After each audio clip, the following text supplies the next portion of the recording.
Good morning to all of you and welcome to all of you in OCIS PCS channel. कैसे हैं आप लोग? Hope से सभी अच्छे होंगे, पढ़ाई भी बहुत बेहतर चल रही होगी। तो आज की सेशन में हम लोग देख लेते हैं कि कौन कौन से इंपॉर्टेंट पॉइंट्स है जो आपकी एग्जामिनेशन पॉइंट ऑफ व्यू से काफ़ी महत्वपूर्ण है। इसके अलावा हम लोग वन लाइनर फैक्ट्स को देखेंगे एंड एट द एंड हम लोग MCQs को देखते हैं। तो चलिए स्टार्ट करते हैं और आते हैं फर्स्ट इश्यूज पे। पहला मुद्दा क्या है?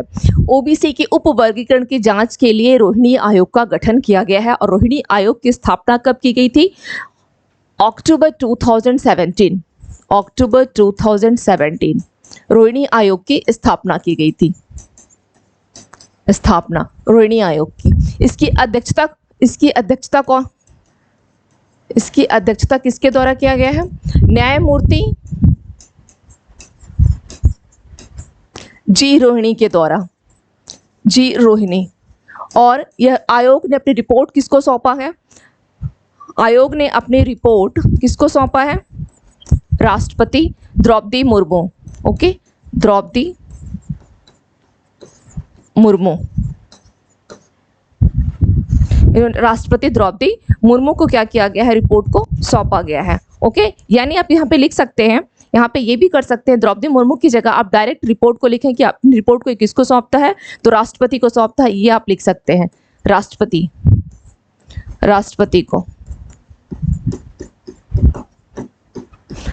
को सौंपता है रिपोर्ट, या आयोग रिपोर्ट अपने राष्ट्रपति को सौंपता है। ये एक इंपॉर्टेंट है कि अगर आयोग जो जांच करेगा रिपोर्ट किसको देगा? राष्ट्रपति को। और वर्तमान में राष्ट्रपति कौन है? वर्तमान में राष्ट्रपति है कौन? तो द्रौपदी मुर्मू। ओके, किसको देगा? द्रौपदी मुर्मू को।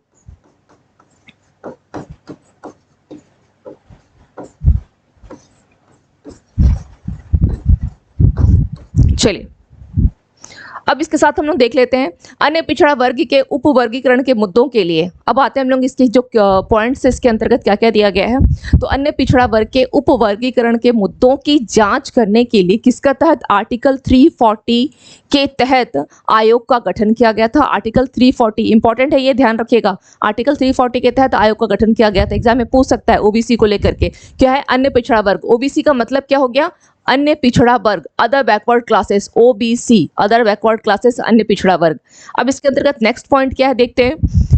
OBC के वर्ग उपवर्गीकरण का मतलब होता है आरक्षण के लिए OBC के बड़े समूह के भीतर जो है उप श्रेणियां बनाना। ओके, क्या किया जाएगा? OBC के अंतर्गत क्या किया जाएगा? उप श्रेणियां बनाना है।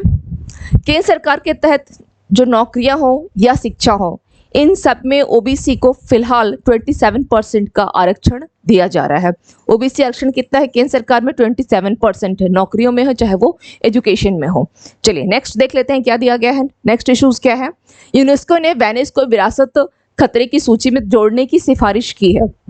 एक्चुअली वेनिस जो है वो इटली का शहर है और वहाँ पर जलवायु परिवर्तन काफ़ी मतलब बोल सकते हैं कि बहुत तेज़ी से हो रहा है, इसलिए बोला गया है कि उसे एक विरासत खतरे की सूची में जोड़ने की सिफारिश की गई है। किसके द्वारा? तो यूनेस्को के द्वारा। यूनेस्को के बारे में थोड़ा सा देख लेते हैं। यूनेस्को का क्या फुल फॉर्म क्या होता है? UN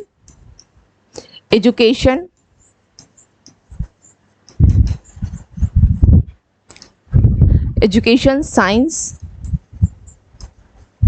and culture organisation. इसे अगर हिंदी में लिखे तो कैसे लिखा जाता है? संयुक्त राष्ट्र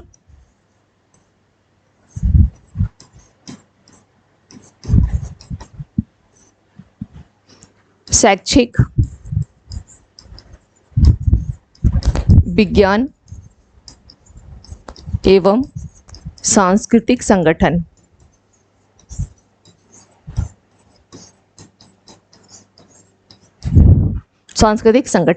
और वेनिस के बारे में बोला जाए तो यह क्या है? यह इटली का एक शहर है।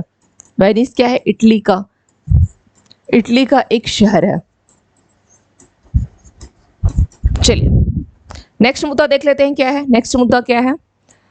आदि परक्कू उत्सव 3 अगस्त कहाँ सेलिब्रेट किया जा रहा है? आदि परक्कू उत्सव यह तमिलनाडु में सेलिब्रेट किया जा रहा है। कहाँ पर? तमिलनाडु में। कहाँ का त्यौहार है? यह तमिलनाडु का त्यौहार है। तो पहला तो पॉइंट ये ध्यान रखिएगा कि यह त्यौहार कहाँ का है? तमिलनाडु। आदि परक्कू तमिलनाडु का। चलिए आदिपर्को जो उत्सव है ये तमिल समुदाय के लिए एक शुभ त्योहार है। यह मुख्य रूप से तमिलनाडु में मनाया जाता है, मुख्य रूप से तमिलनाडु में मनाया जाता है। इसके अंतर्गत क्या क्या होता है? आखिर जो त्योहार मनाया जा रहा है यह आदि माह के 18वें दिन मनाया जाता है, जिसे आप बोल सकते हैं कि इसमें क्या होता है, मानसून के प्रति आभार प्रकट करने के लिए इसे सेलिब्रेट किया जाता है। मानसून के प्रति आभार क्या होता है? होता क्या है कि जब मानसून का सीजन आता है तो आप देखते होंगे कि सभी अधिकांश जगह क्या होता है, फसलों की बुआई शुरू होती है, जैसे धान वगैरह की बुआई शुरू होती है। तो इसी परिप्रेक्ष्य में क्या किया गया है कि इस फेस्टिवल को मनाया जाता है आदिपर्को, जिसको अन्य किस नाम से जाना जाता है? पथीनेट्टुम परक्कू। अन्य कौन सा नाम है इसका? पथीनेट्टम परक्कू के नाम से भी इसको जाना जाता है। और यह मानसून के प्रति आभार प्रकट करने के लिए इस दिन होता क्या है कि जो अम्मान देवताओं के रूप में प्रकृति माँ की पूजा की जाती है, प्रकृति माँ की पूजा की जाती है अम्मान देवताओं के रूप में, और आदि माह के 18वें दिन यह मनाया जाता है। नेक्स्ट है भारत इंटरनेट उत्सव 7 अगस्त से सेलिब्रेट कर रहा है। और कब तक सेलिब्रेट करेगा ये सेलिब्रेट कब तक करेगा? यह 7 अगस्त से लेकर 21 अगस्त तक इसको सेलिब्रेट करेगा, 21 अगस्त तक। ओके, चलिए। संचार मंत्रालय के तहत दूरसंचार विभाग, किसके द्वारा? दूरसंचार विभाग यानी टेलीकॉम डिपार्टमेंट क्या कर रही है, इस महीने की 7 तारीख से भारत इंटरनेट उत्सव को मना रहा है और 21 अगस्त तक यह मनाया जाएगा। देख लेते हैं इसके अंतर्गत उस उत्सव में भी क्या क्या चीज़ें शामिल हैं, देख लेते हैं। उद्देश्य क्या है? लोगों के जीवन में इंटरनेट के द्वारा जो लाए गए जो भी परिवर्तन है उसमें विभिन्न सशक्त वास्तविक जीवन की बोला जाए कि कहानियों को साझा करना है। और इसके साथ साथ क्या किया गया है कि कहानियों को साझा करना है, यानी जो भी उनके जीवन में चेंजिंग आई है इंटरनेट से, उस कहानियों को एक वीडियो कहानी का जो है शेयर करना है। और उसके तहत कुछ आपकी रखा गया है कि कुछ प्राइज, मतलब वन काइंड ऑफ प्रतियोगिता सोच ले, इसे कंपटीशन भी रखा गया है, एक प्रतियोगिता रखी गई है जिसके तहत इनाम की जो राशि रखी गई है उस प्रतियोगिता में 15,000 रुपये भी रखा गया है, जो कि आपकी कब तक है? 21 अगस्त तक सेलिब्रेट किया जाएगा उस उत्सव को। आपको अपनी कहानियाँ की जो भी कहानियाँ आपकी इंटरनेट से जीवन में जो भी चेंजिंग आई है उस कहानी को वीडियो के माध्यम के द्वारा आपको साझा करना है। चलिए नेक्स्ट देख लेते हैं क्या है। विदेश में मरने वाले भारतीयों के अवशेषों के हस्तांतरण की सुविधा के लिए ई केयर पोर्टल को लॉन्च किया गया है। किसके लिए? जो विदेश में मरने वाले भारतीयों के अवशेषों को। पोर्टल का नाम क्या दिया गया है? ई केयर। देख लेते हैं थोड़ा सा हम लोग। ई केयर पोर्टल, ई केयर पोर्टल है, ई केयर पोर्टल। अब ई केयर को सबसे पहले हम लोग ई केयर का थोड़ा सा फुल फॉर्म देख लेते हैं क्या है। ई केयर है क्या? यानी ई क्लियरेंस। ओके, क्या है यह? E clearance.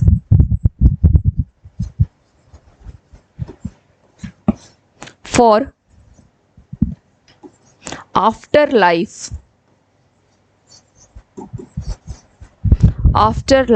रिमेन्स, यानी अगर इसे हिंदी में बोला जाए तो क्या लिख सकते हैं? पश्चात जीवन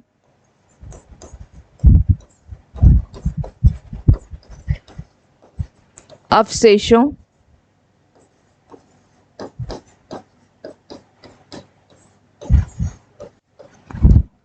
के लिए ई क्लियरेंस।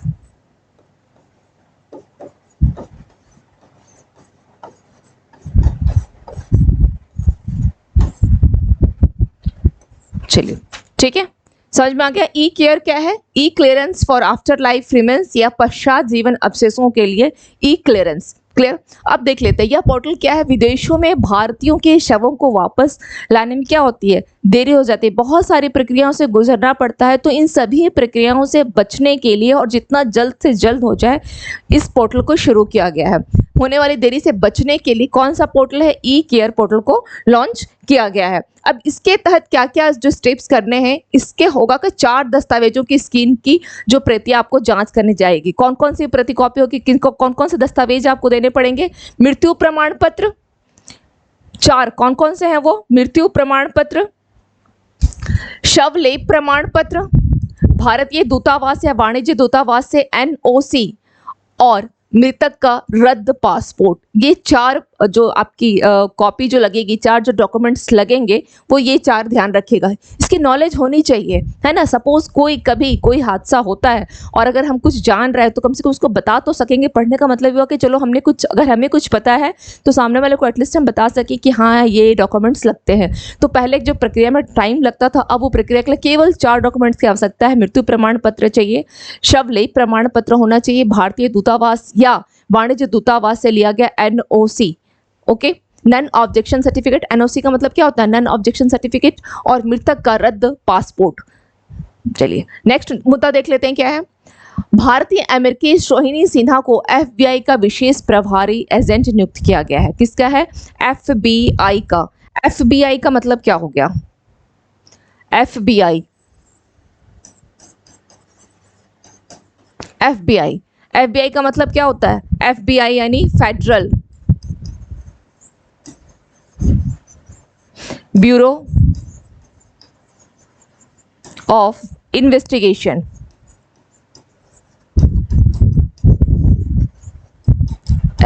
इन्वेस्टिगेशन। और इसका अगर बोला जाए, इसका डायरेक्टर कौन होते हैं? इसका डायरेक्टर कौन है? इसका डायरेक्टर है क्रिस्टोफर रे।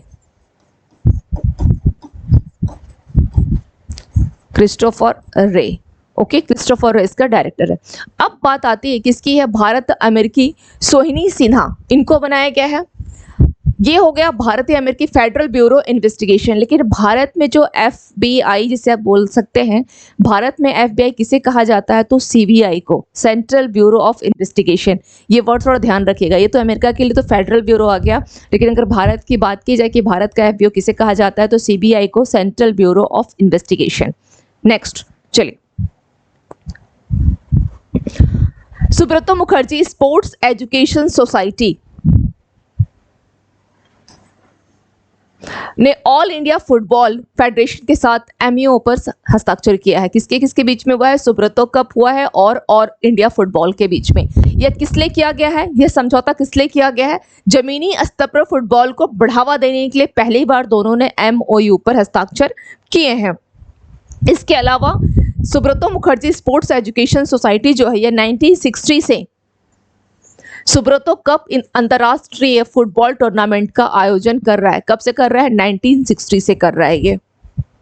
नेक्स्ट देख लेते हैं क्या है। राष्ट्रपति द्रौपदी मुर्मू 2020 को भोपाल में, कहां पर कर रही हैं यह? भोपाल में भारत के लोक और जनजातीय अभिव्यक्तियों के राष्ट्रीय उत्सव उत्कर्ष का उद्घाटन किया है। और उत्कर्ष के साथ साथ उन्होंने अंतर्राष्ट्रीय साहित्य महोत्सव उन्मेष का भी उद्घाटन किया है। उत्कर्ष, उन्मेष, प्रीवियस क्लास में मैंने एक उल्लास भी बताया है। ये सब में थोड़ा कंफ्यूज मत होइएगा, एक जगह इन सबों को लिख लीजिएगा। उल्लास क्या है? तो बुनियादी शिक्षा से जुड़ा हुआ है, उसको बढ़ावा देने के लिए। उत्कर्ष क्या है? तो भारत के क्या है यह? लोक और जनजातीय अभिव्यक्तियों के राष्ट्रीय उत्सव है यह। और अगर बात की जाए उन्मेष क्या है, तो अंतर्राष्ट्रीय साहित्य सम्मेलन है उन्मेष। उल्लास, उत्कर्ष, उन्मेष मैंने अभी बता दिया, इसमें कंफ्यूज नहीं करना है। चलिए इसके रिलेवेंट आप देख लेते हैं। नेक्स्ट क्या है?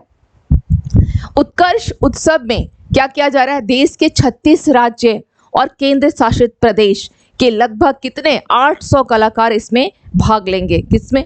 36 राज्यों और केंद्र शासित प्रदेशों की कितने? 28 राज्य और 8 केंद्र शासित प्रदेश हैं आपके, उसकी कितने? 800 कलाकार भाग ले रहे हैं। किसमें? उत्कर्ष में। और जो आपका उन्मेष है, उन्मेष ये क्या है? एशिया का सबसे बड़ा साहित्यिक सम्मेलन, एशिया का सबसे बड़ा है, जिसमें 15 देशों की 100 से अधिक भाषाओं का प्रतिनिधित्व करने वाले कितने? 575 प्रतिभागी इसमें भाग लेंगे। तो आपको क्या किन किन वर्ड्स पे ध्यान देना है? उल्लास, इसका संबंध बुनियादी शिक्षा से,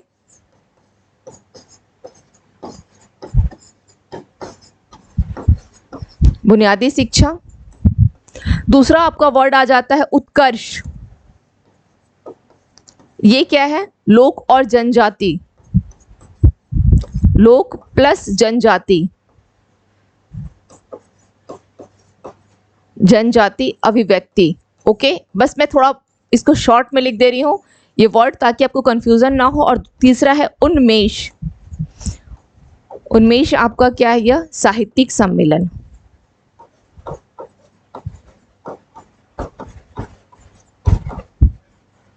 साहित्यिक सम्मेलन। क्लियर? चलिए नेक्स्ट देख लेते हैं।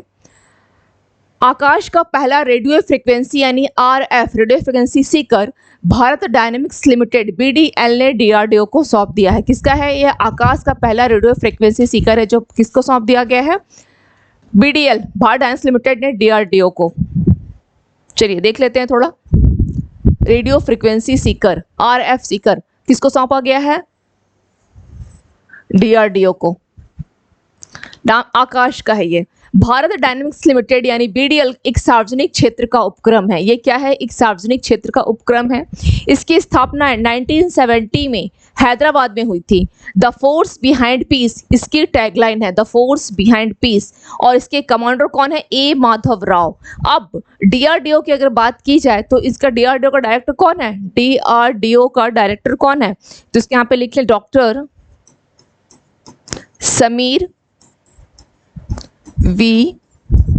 Sameer V Kamath. Okay, DRDO का हो गया डॉक्टर समीर वी कामत।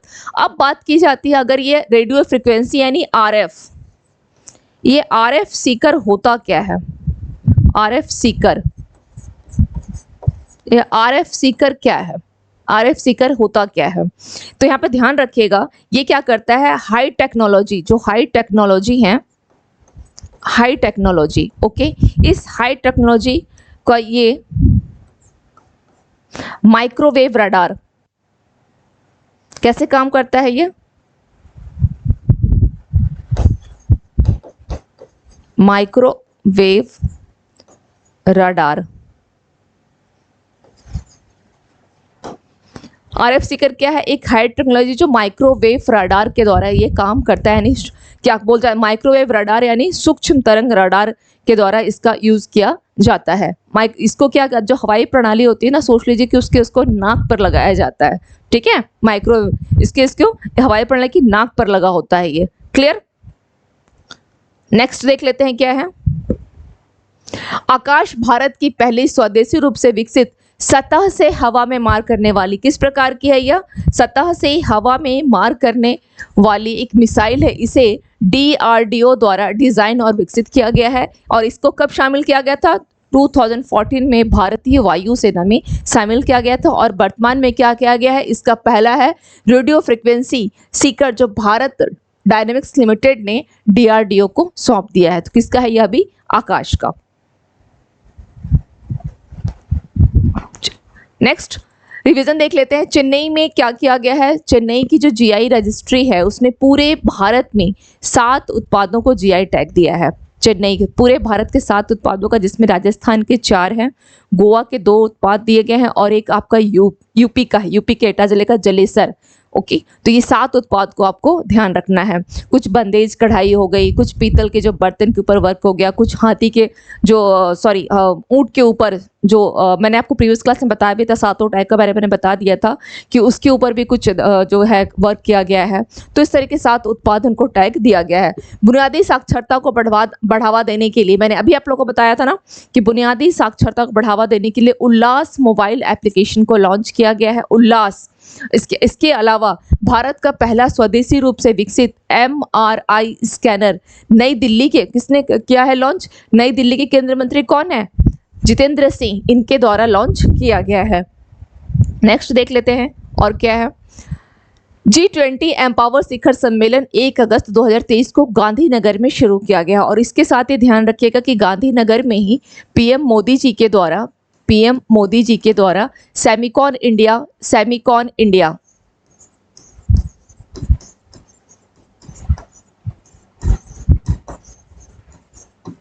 2023 का भी उद्घाटन किया गया है। कहां पर? गांधीनगर, ये भी गांधीनगर में ही किया गया है। और G20 इसका उद्घाटन, एम्पावर शिखर सम्मेलन का उद्घाटन किसके द्वारा किया गया है?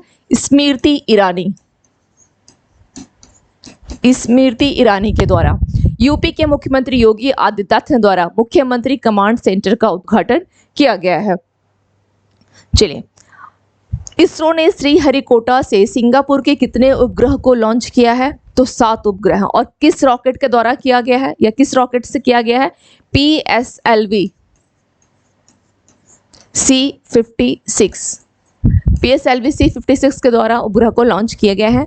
विश्व मानव तस्करी निरोधक दिवस कब मनाया जाता है? 30 जुलाई को। किसको स्पेन देश का कार्यवाहक प्रधानमंत्री चुना गया है? पेड्रो सांचेज को।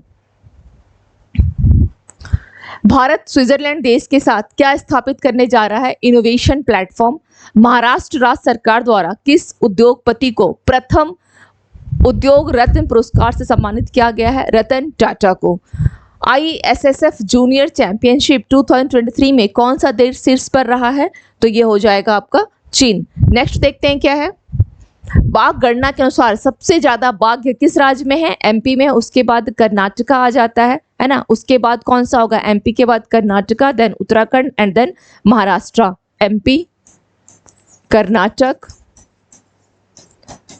उत्तराखंड,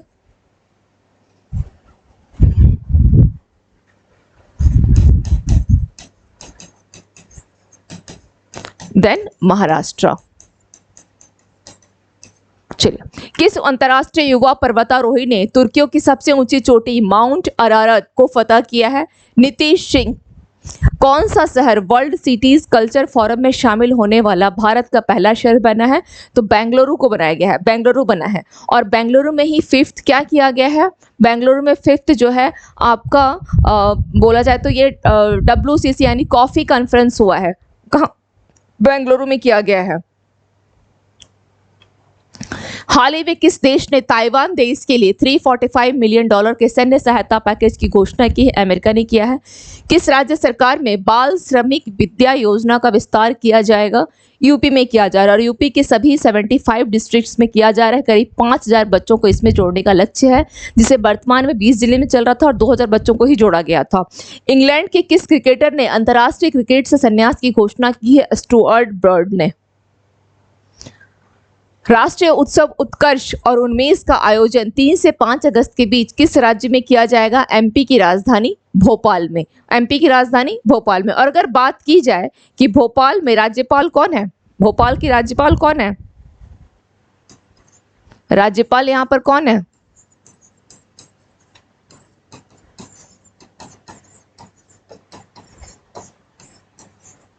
मंगूभाई पटेल। और CM कौन है यहाँ के? CM कौन है MP के? ये तो राज्यपाल हो गए। और यहाँ की अगर CM की बात की जाए तो कौन है? शिवराज सिंह चौहान।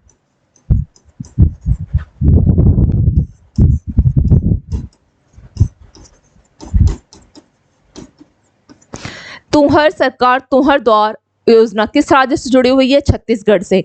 भारत का पहला ऑनलाइन गेमिंग उत्कृष्टता केंद्र कहाँ बनेगा? मेघालय की राजधानी शिलोंग में बनाया जाएगा। फेडरल ब्यूरो ऑफ इन्वेस्टिगेशन यानी FBI की स्पेशल एजेंट बनी है भारतीय मूल की कौन है? सोहिनी सिन्हा। संयुक्त राज्य अमेरिका के डिपार्टमेंट ऑफ जस्टिस की एक एजेंसी है FBI। माइक्रोसॉफ्ट इंडिया और साउथ एशिया के कॉर्पोरेट वाइस प्रेसिडेंट नियुक्त किए गए हैं पुनीत चंडोक। नेक्स्ट देख लेते हैं क्या है। आइए, विश्व स्तनपान सप्ताह है 2023 का विषय क्या है? ये कब से कब तक मनाया जाता है? यह 1 अगस्त से लेकर 7 अगस्त तक। ओके, विश्व स्तनपान सप्ताह का जो है सेलिब्रेशन किया जाता है।